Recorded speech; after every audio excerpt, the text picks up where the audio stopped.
The second tip here on avoiding a tax attorney or tax resolution firm is you can do some things yourself when it comes to paper audits, and let me explain what that means. The IRS routinely sends out paper notices to taxpayers and says, explain to us why your return doesn't match what third parties have told the IRS that they have paid you along the way. And what I'm talking about there is 1099s, for instance.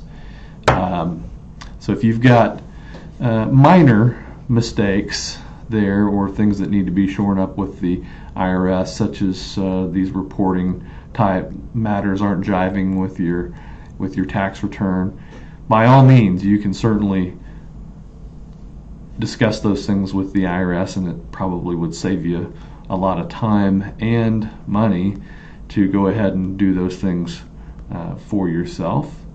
Of course, if there is a problem there, and what we're looking at here is if you have a difference of 20% or more of a mistake on your income. In other words, if you've underreported 20% or more, now you're starting to look at things like some significant penalties there.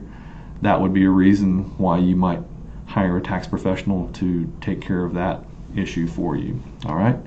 Number 3, if you can pay back what you owe within 120 days, that's the magic number there, you may not need a tax resolution professional to assist you there.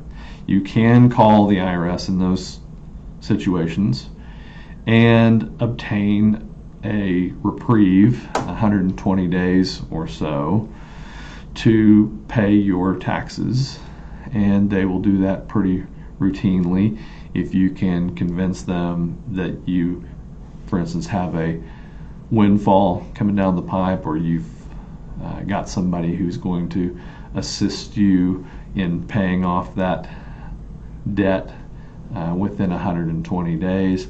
Then especially if you haven't been in tax trouble before, you can call them up and just tell them, hey, please give me 120 days to pay this. Now, that doesn't stop penalties and interest from accruing. It doesn't necessarily stop the IRS from filing a lien in that situation. But all things considered, if you're calling them, let's say about the same time that you are filing a tax return, for instance, you just call them and you tell them, I need 120 extra days to pay this thing, and they will oftentimes give you that request, grant that request, and you don't need a tax professional to assist you with that.